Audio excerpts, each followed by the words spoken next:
Hello everyone, welcome to your YouTube channel The Concept, A Path for Success। आज हम Indian polity के lecture number 6 के बारे में डिस्कस करेंगे। इस वीडियो लेक्चर में भारतीय संविधान के प्रमुख विशेषताएं यानी कि इंडियन कॉन्स्टिट्यूशन के सेलिएंट फीचर्स के बारे में डिस्कस किया गया है। ये लेक्चर आपके अपकमिंग गवर्नमेंट एग्जाम के लिए बहुत ही ज़्यादा इम्पॉर्टेंट है, जो बेसिकली कवर करेगा यूपीएससी, एसएससी, स्टेट पीसीएस और अन्य जितने भी एग्ज़ाम हैं उन सब के लिए महत्वपूर्ण है। चलिए शुरू करते हैं। Very important lecture number 6, salient feature of Indian constitution.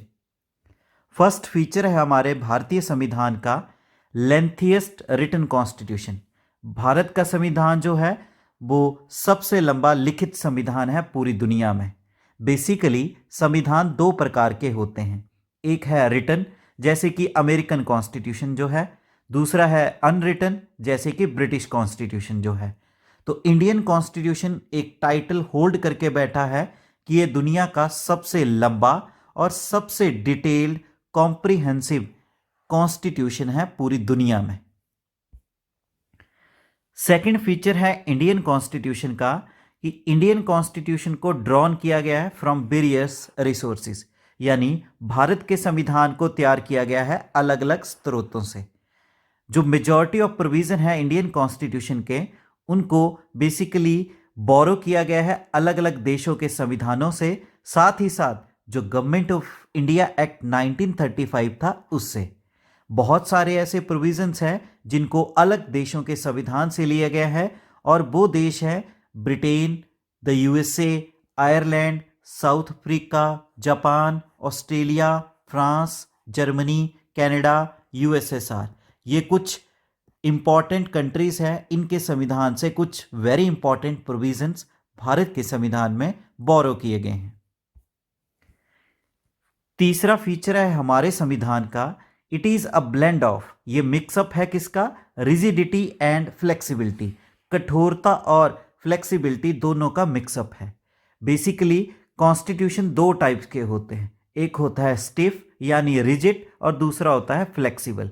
जो रिजिड कॉन्स्टिट्यूशन है उसका एग्जांपल है अमेरिकन कॉन्स्टिट्यूशन।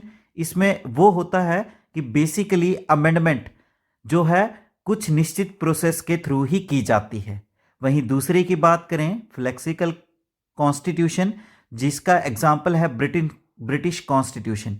ये वो कॉन्स्टिट्यूशन होता है जिसमें बदलाव जो जैसे कि नॉर्मल कानून लाए जाते हैं उसके थ्रू भी किए जा सकते हैं। तो इंडियन कॉन्स्टिट्यूशन जो है बेसिकली एक स्पेशल एग्जांपल है रिजिडिटी और फ्लेक्सिबिलिटी का, क्योंकि इंडियन कॉन्स्टिट्यूशन दोनों का मिक्सअप है। जो कॉन्स्टिट्यूशनल अमेंडमेंट के प्रोसेस है वो डिफाइन करता है कि भारत का संविधान किस समय रिजिडिटी को डिफाइन कर रहा है और किस समय फ्लेक्सिबिलिटी को। नेक्स्ट फीचर है इंडियन कॉन्स्टिट्यूशन का सिंगल सिटीजनशिप। भारत में जो नागरिकता है वो है एकल नागरिकता। जैसे कि यूएसए के केस में देखा जाए तो वहां पे जो सिटीजन हैं फेडरल स्टेट्स के, वो बेसिकली दोहरी नागरिकता यानी ड्यूअल सिटीजनशिप लेके चलते हैं। वहीं भारत की बात करें, there is just one citizenship in India. Bharat में सिर्फ एक ही नागरिकता होती है ऑल ओवर इंडिया में। ये चीज़ ये डिफाइन करती है कि प्रत्येक भारतीय जो है उसके पास भारत की नागरिकता है, चाहे वो भारत में कहीं पे भी पैदा हो या वर्तमान समय में भी कहीं पे रह रहा हो। ही और शी जो भी पर्सन है वो रेजिडेंट होंगे किसी भी कॉन्स्टिट्यूंट स्टेट, जैसे कि झारखंड, उत्तरांचल या छत्तीसगढ़, इनमें से किसी भी राज्य का वो रेजिडेंट हो, but they are not citizen of that state. वो उस राज्य के सिटीजन नहीं कहलाए जाएंगे, इंस्टेड उनको भारतीय नागरिक ही कहा जाएगा। इसका एग्जाम्पल है जैसे यूएसए की एक स्टेट है कैलिफोर्निया, तो यूएसए के अंडर एक स्टेट है कैलिफोर्निया। वहीं इंडिया की स्टेट है एक, लेके चलते हैं राजस्थान। तो यूएसए में क्या होता है, दो नागरिकताएं देखी जाती हैं। पहली होती है पर्सन के पास यूएसए की नागरिकता, फिर दूसरी उसके पास नागरिकता उस स्टेट्स की भी होती है जिसको वो बिलोंग करता है। इसी वजह से ये दोहरी नागरिकता क्रिएट की गई है। वहीं इंडिया में स्टेट की नागरिकता यानी राजस्थान की कोई नागरिकता नहीं होगी, उस पर्सन को इंडियन ही कहा जाएगा। तो इंडिया में है सिंगल सिटीजनशिप। तो जितने भी भारतीय नागरिक हैं उनके पास इक्वल एक्सेस है एम्प्लॉयमेंट अपॉर्चुनिटीज में पूरे देश भर में, और उनके पास सभी अधिकार भी इक्वल रूप में अवेलेबल हैं। नेक्स्ट फीचर है इंडियन कॉन्स्टिट्यूशन का federal system with unitary vice, यानी इंडियन कॉन्स्टिट्यूशन दोनों को लेके चलता है। इंडियन कॉन्स्टिट्यूशन फेडरल भी है और यूनिटरी भी है। जो एक फेडरल स्ट्रक्चर होता है गवर्नेंस का, वो बेसिकली एस्टेब्लिश किया गया है इंडियन कॉन्स्टिट्यूशन के अंतर्गत। यानी नॉर्मल तौर पे भारत की सरकार जो है फेडरल स्ट्रक्चर को फॉलो करती है। जो फेडरेशन है उसकी कुछ विशेषताएं जो है भारतीय संविधान में भी डिफाइन की गई है, जैसे कि 2 गवर्नमेंट्स, सेंटर की government, state government, division of powers, शक्तियों का आवंटन किया गया है 7 शेड्यूल के अंतर्गत 3 लिस्टों के थ्रू, और रिटन कॉन्स्टिट्यूशन है। सुप्रीमेसी जो है वो कॉन्स्टिट्यूशन की है, और ये कॉन्स्टिट्यूशन रिजिड भी है, साथ में इंडिपेंडेंट जुडिशरी भी है, और बाई कैमरलिज्म यानी 2 सदन भी मेंशन किए गए हैं। तो ये सारी विशेषताएं भारत के संविधान में भी दी गई हैं। केसी वेहरे जो है उन्होंने डिफाइन किया था कि इंडियन कॉन्स्टिट्यूशन जो है फेडरल है इन फॉर्म बट यूनिटरी है इन स्पिरिट, यानी इंडियन कॉन्स्टिट्यूशन क्वासी फेडरल है। नॉर्मल सिचुएशन में भारत का संविधान फेडरल की तरह काम करेगा, यानी सेंटर अपना काम करता रहेगा, स्टेट अपना काम करता रहेगा, बल्कि जब इमरजेंसी के प्रोविजन आएंगे तो उस समय इंडियन कॉन्स्टिट्यूशन यूनिटरी हो जाएगा। यानी जब इमरजेंसी डिक्लेयर हो जाएगी तो उस समय सुप्रीम पावर जो है वो सेंटर के पास ही दी जाएगी। इसी वजह से उस समय भारत जो है यूनिटरी की सिस्टम को फॉलो करता है। तो इसी रूप में कहा जाता है कि बेसिकली नॉर्मल फॉर्म में इंडियन कॉन्स्टिट्यूशन फेडरल है और स्पिरिट में यूनिटरी देखा जाता है। इसी वजह से इंडियन कॉन्स्टिट्यूशन को क्वासी फेडरल का नाम दिया गया है। नेक्स्ट जो फीचर है इंडियन कॉन्स्टिट्यूशन का वो है parliamentary form of government. Bharat में जो सरकार बनती है वो पार्लियामेंट्री फॉर्म ऑफ बनती है, संसदीय सरकार। British parliamentary system of government जो है उसको चूज किया गया है इंडियन कॉन्स्टिट्यूशन के द्वारा, इंस्टेड ऑफ किसके, American presidential system of government के। यानी भारत के संविधान ने ब्रिटिश के पार्लियामेंट्री सिस्टम को चूज किया और अमेरिकन के जो प्रेसिडेंशियल सिस्टम था उसको रिजेक्ट किया। तो प्रेसिडेंशियल सिस्टम जो था इसको बेसिकली इस तर्ज पे बनाया जाता है कि पावर्स को सेपरेट किया जाता है 2 ऑर्गन्स के थ्रू। वहीं पार्लियामेंट्री सिस्टम में बेसिकली ये डिपेंड करता है आइडिया, उन विचारों के ऊपर जो बेसिकली कोऑपरेट और कोऑर्डिनेट करते हैं legislative and executive organs. Legislative bodies वो होती हैं जो कानून बनाती हैं और एग्जीक्यूटिव बॉडीज वो होती हैं जो उन कानून को इम्प्लीमेंट करती हैं। तो ये दोनों बॉडीज आपस में कोऑपरेट करें और कोऑर्डिनेट करें, उसी बेस पे पार्लियामेंट्री सिस्टम चलता है। पार्लियामेंट्री सिस्टम जो होता है इसको एस्टेब्लिश किया गया है संविधान के द्वारा, सेंटर में भी और स्टेट में भी। इसी वजह से इसको प्राइम मिनिस्ट्रियल गवर्नमेंट भी कहा जाता है, क्योंकि प्राइम मिनिस्टर की पोजीशन जो होती है वो सबसे इंपॉर्टेंट होती है पार्लियामेंट्री सिस्टम में। नेक्स्ट फीचर है इंडियन कॉन्स्टिट्यूशन का, ये एक सिंथेसिस है parliamentary sovereignty and judicial supremacy. यानी इंडियन कॉन्स्टिट्यूशन का जो इंपॉर्टेंट फीचर है ये कॉम्बिनेशन करता है कि पार्लियामेंट जो है वो सोवरेन है, यानी कानून जो है वो पार्लियामेंट के द्वारा बनाए जाते हैं बिना किसी इन्वॉल्वमेंट के, और सबसे ऊपर जो है वो जुडिशरी है, क्योंकि ये जुडिशरी ही उन कानून की ऑथेंटिसिटी को चेक करती है कि संविधान को फॉलो कर रहे हैं या नहीं।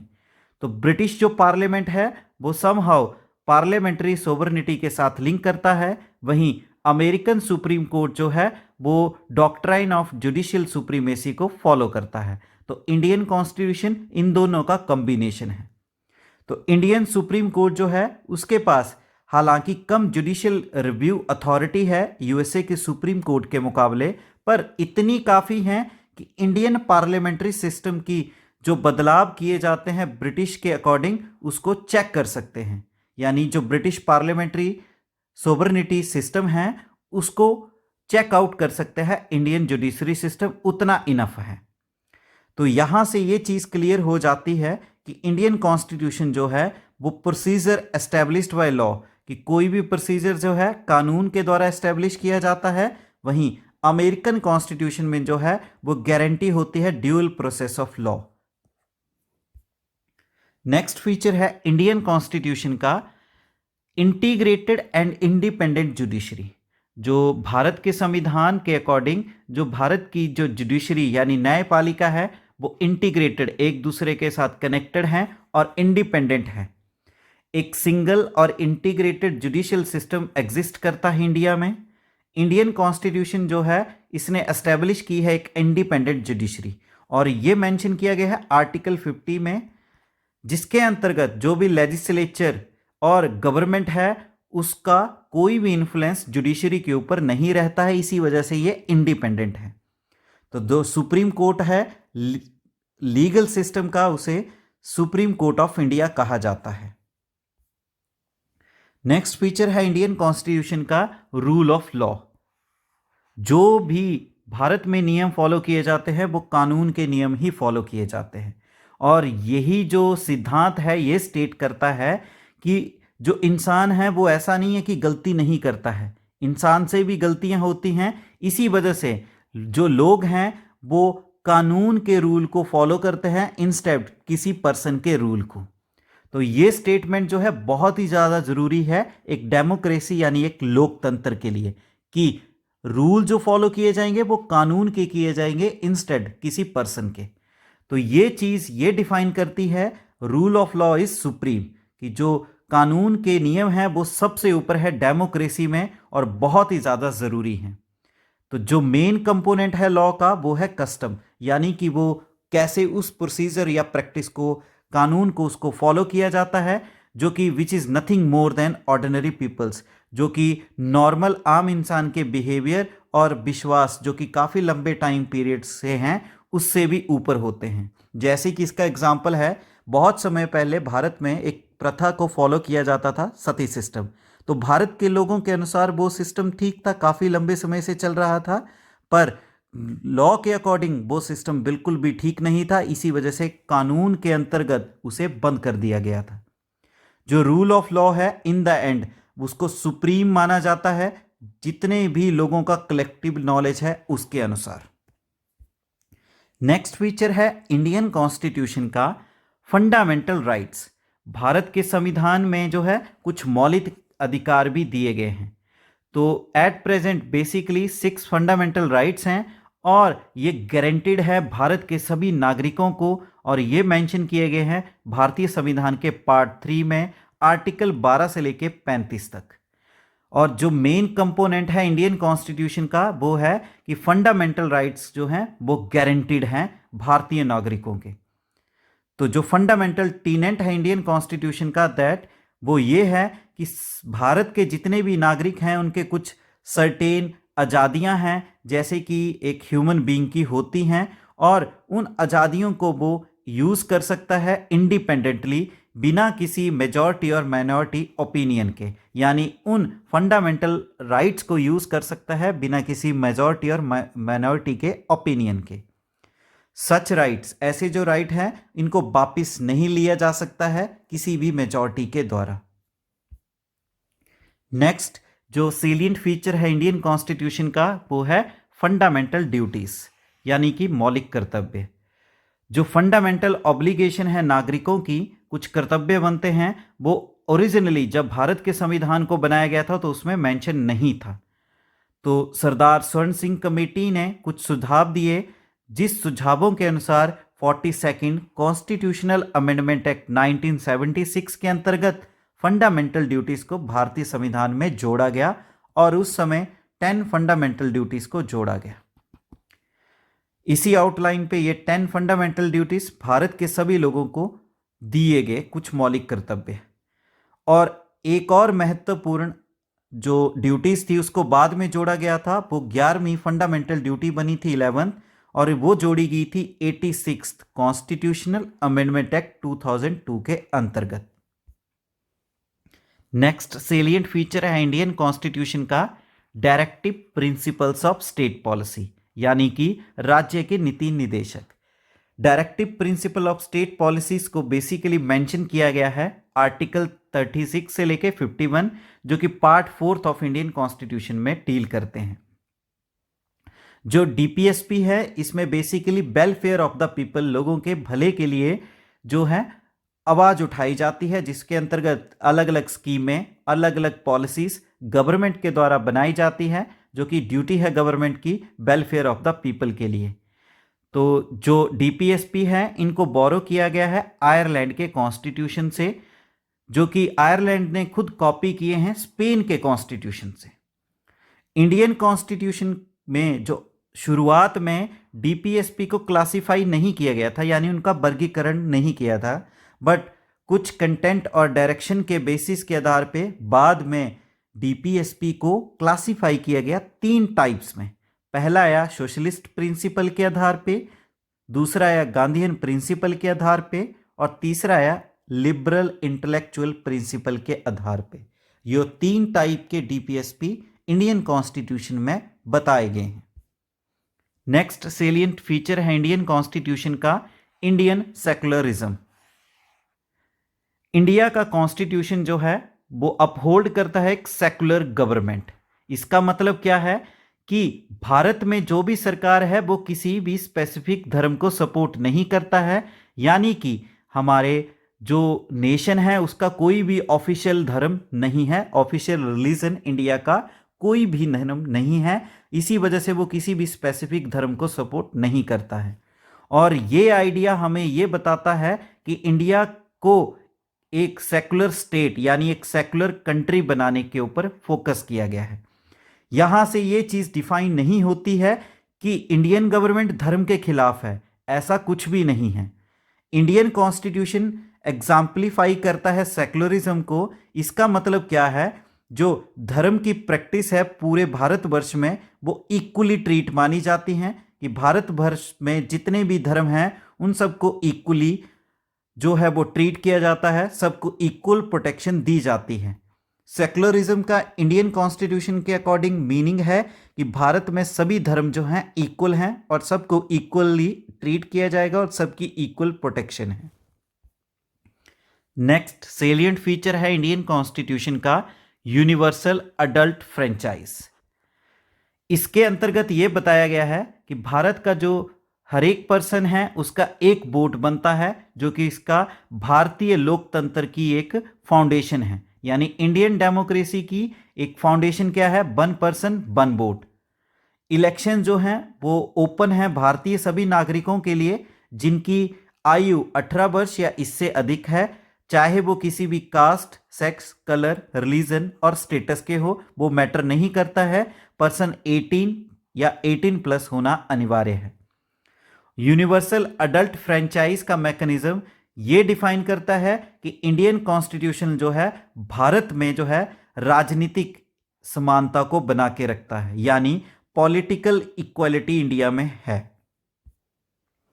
नेक्स्ट सेलिएंट फीचर है इंडियन कॉन्स्टिट्यूशन का इमरजेंसी के प्रोविजंस, आपातकालीन के प्रोविजंस।